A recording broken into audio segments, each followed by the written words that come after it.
ये जो सोचा था कि वो मेरे मिशन में सेवाकारी होंगे, ऐसा कुछ प्रतीत नहीं होता, दिखाई नहीं देता। इसलिए उन्होंने 1905 में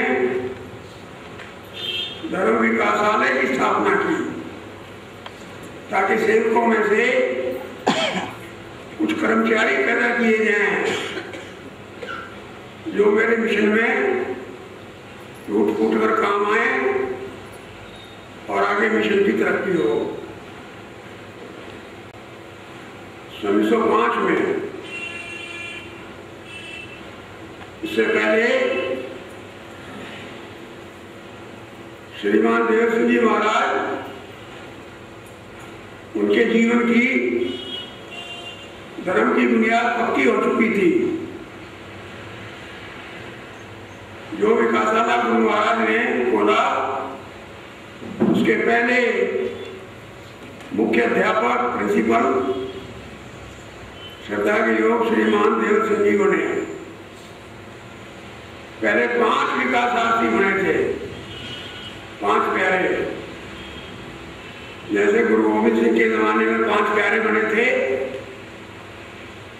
ऐसे 5 विकासार्थी बने पहले। एक लाला मुंशी राम जी थे, दूसरे श्रीमान हितैषी सिंह जी थे, तीसरे श्रीमान बुद्ध सिंह जी थे, चौथे श्रीमान हरनाम सिंह जी मक्के थे और 5वें श्रीमान कुशाल सिंह जी थे। ये 5 प्यारे पहले विकासार्थी थे जिन्होंने आखिरी दिन तक विकासालय की शान को बरकरार रखा, वफादार रहे। इनमें से शायद लाला मुंशी राम जी जो दुकान करते थे रायपुर में, वो 4, 6 या 8 जमात तक पढ़े होंगे ज्यादा से ज्यादा। और श्रीमान कुशाल सिंह जी जो पटवारी थे, वो भी शायद 4 जमात तक पढ़ के या 8 जमात तक पढ़ के पटवारी बन गए थे। बाकी श्रीमान हरनाम सिंह जी मक्के, श्रीमान बुद्ध सिंह जी और श्रीमान हितैषी सिंह जी बिल्कुल अनपढ़ थे, कभी स्कूल में जाके तालीम नहीं पाई थी।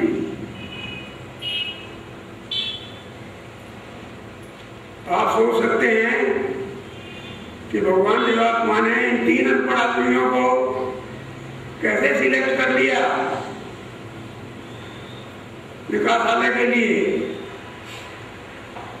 जबकि एप्लीकेशन तो कई पढ़े लिखों की भी आई थी। उनको रिजेक्ट कर दिया और इनको एक्सेप्ट कर लिया। उन्होंने देख लिया था कि मेरा काम केवल मानसिक शक्तियों से ही नहीं चलेगा, बेशक मानसिक शक्तियों की भी आवश्यकता है, लेकिन असली चीज हार्दिक शक्तियां हैं। मनुष्य के अंदर के कुछ भावों की शक्तियां हैं जिनके द्वारा देवात्मा का मिशन चल सकता है। इसलिए चाहे वो अनपढ़ हो, लेकिन उनके अंदर हार्दिक शक्तियों की पूंजी थी।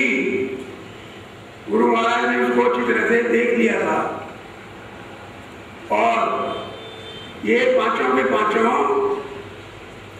आखिरी दिन तक, जब तक जीवित रहे, विकासालय का एग्जाम पास करके प्रचार करते रहे अपने जीवन से और आखिरी दिन तक वफादार रहे और विकासालय के एक तरह से बहुत नींव के पत्थर साबित हुए। जब गुरु महाराज ने धर्म विकासालय की बुनियाद डाली थी, तब उन्होंने फरमाया था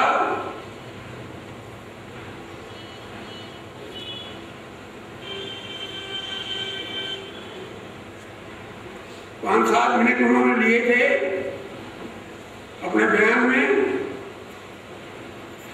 और ये फरमाया था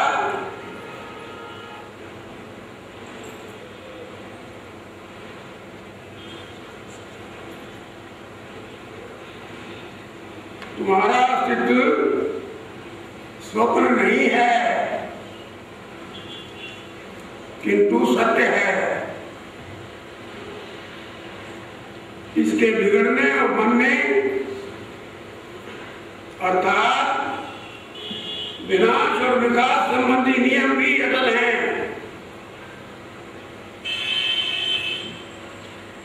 इसके बनने और बिगड़ने के नियम अटल हैं। विनाशकारी और विकासकारी गतियां ये भी सत्य हैं। विनाशकारी गतियों के अधीन रहकर जैसे तुम अपने अस्तित्व की रक्षा नहीं कर सकते, वैसे ही किसी अपने जैसे और अस्तित्व की रक्षा भी नहीं कर सकते।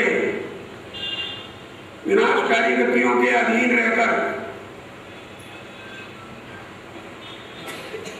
जो नीच भावों के द्वारा पैदा होती है नीच गतियां,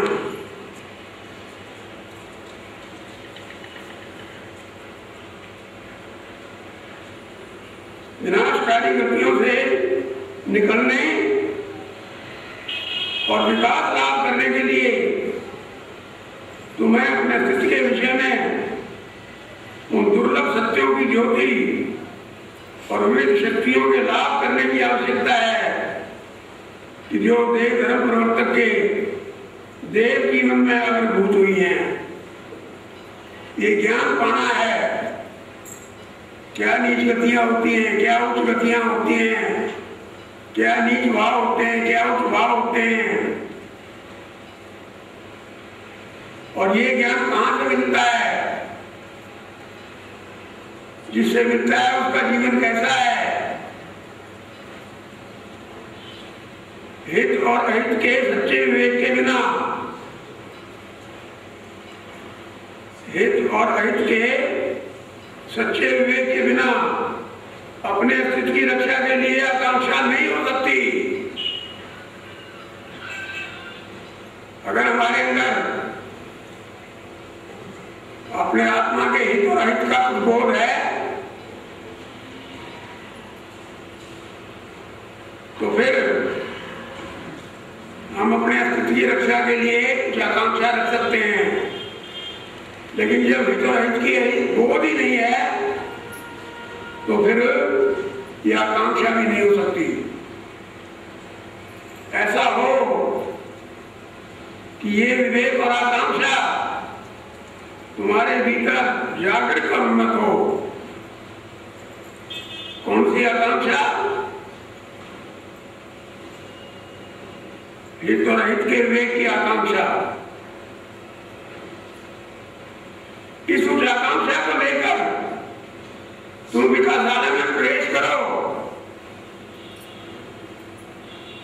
विकासालय में प्रवेश करने के लिए किसी और सर्टिफिकेट की आवश्यकता नहीं थी। हित और अहित के विवेक की आवश्यकता थी। इस उच्च आकांक्षा को लेकर तुम विकासालय में प्रवेश करो। तुम्हारा विकासालय में इस प्रकार प्रवेश करना तुम्हारे और देश समाज के लिए शुभकर हो। आज का दिन देश समाज के इतिहास में एक अति स्मरणीय और विशेष दिन हो।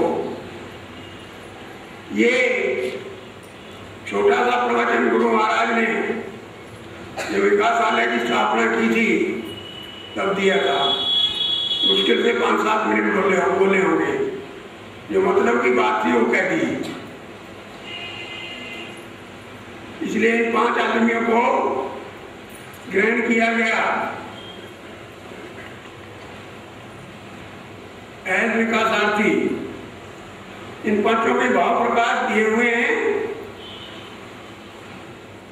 सबके भाव प्रकाश तो मैं आपको नहीं पढ़ के सुना सकता। दादा मुंशी राम जी ने जो भाव प्रकाश किया था वो मैं पढ़ के सुनाता हूं आपको। हे भगवान, आपके श्री चरणों में धर्म विकासालय में रहकर